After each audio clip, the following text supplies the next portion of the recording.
po sa 240 kilometers per hour.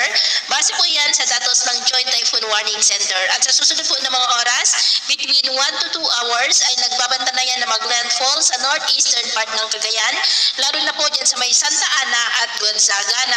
na makaka-apekto pa rin sa malaking bahagi po ng Luzon. Bukas po ng umaga ay posibleng makakalampas na yan sa kalupaan ng ating bansa at bukas rin ng umaga ay tuluyan na nakapasok sa ating area of responsibility ang bagyong Pepito na malaking banta pa rin sa malaking bahagi ng Luzon at posible ulit yan na lalakas bilang super typhoon sa mga susunod pa na araw. Samantala sa ngayon, dahil po kay Super Typhoon Ophel ay nakataas na ngayon ang Tropical Cyclone Wind Signal number 5 sa ilang bahagi po ng mainland Cagayan, lalo na po sa northeastern portion sa may Santa Ana at Gonzaga. Signal number 4 sa southeastern portion ng Babuyan Island sa may Camiguin Island, maging po sa northern and eastern portions ng mainland Cagayan sa may Santa Teresita, Balesteros, Apari, Camaranyugan, Bugay, Nalo, Alcala, Gataran, Baggao, Peña Blanca, maging po sa northeastern portion ng Isabela sa may Maconacon, Divilacan at Palanan. Signal number 3 sa nalalabing bahagi ng Babuyan Islands, the rest of Cagayan, the northern, central, and southeastern portions po ng Isabela sa may San Pablo, Delfin Albano, Ilagan City, Tumawini, Cabagan, Santa Maria, Santo Tomas, San Mariano, Dinapigue, maging po sa northern portion ng Apayao sa may Flora, Santa Marcela, Luna, Putol, Kalanasan, Kabugao, maging po sa northern portion ng Ilocos Norte, sa may Pagudpod, Adams at Dumalneg. Signal number 2 sa may Batanes, the western and southern portions ng Isabela, sa may Quezon, Quirino, Malig, San Manuel, Aurora, Cabatuan, City of Kawayan, Benito Soliven, Nagilian, Gamu, Burgos, Riana Mercedes, Luna, Rojas, Angadanan, Alicia, San Guillermo, Etchague, John, San Agustin, San Malcho, San Isidro, maging po sa northeastern portion ng Quirino sa may Madela,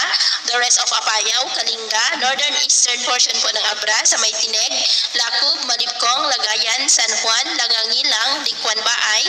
Dagyoman, maging po sa eastern portion ng Mountain Province sa may Paracelis, the eastern portion ng Ifugao sa may Alfonso Lista, the rest of Ilocos Norte, maging po sa northern portion ng Aurora sa may Dilasag. Signal number 1 sa nalalabing bahagi ng Isabela, the rest of Quirino, Nueva Vizcaya, the rest of Mountain Province, the rest of Ifugao, nalalabing bahagi ng Abra, the northern portion ng Benguet sa may Bocod, Bancayon, Kapangan, Atok, Kabayan, Kibungan, Bakun, Bugyas, Tublay, maging sa may Ilocos Sur, the northern portion ng La Union sa may Luna, Sudipen, Bangar, Santol, San Gabriel, Bagulin, Baknotan, Balawan, San Juan, maging po sa northern and central portions ng Aurora, sa may Kasiguran, Dinalungan, Dipakulaw, Maria Aurora, Balor at San Luis. At sa nalalabing bahagi ng ating bansa, generally, fair weather naman po tayo pero may chance pa rin ng cloudy skies with isolated rains, lalo na po sa susunod na mga oras. At sa atin naman po mga baybayin, bawal na po muna ang papalaot sa buong seaboard ng silangan ng Northern Luzon, buong seaboard ng silangan ng Central Luzon, maging sa northern at eastern seaboard ng Catanduanes, at ganoon din po sa mga baybayin ng extreme Northern Luzon, dahil ang mga anod po dyan ay posibleng aabot hanggang sa 4 to 10 meters height, epekto po ng bagyong si Ophel. Hanggat maaari po ay iwasan na muna natin ang papalaot dyan sa mga may kulay pula para mas makaiwas sa mga sakuna.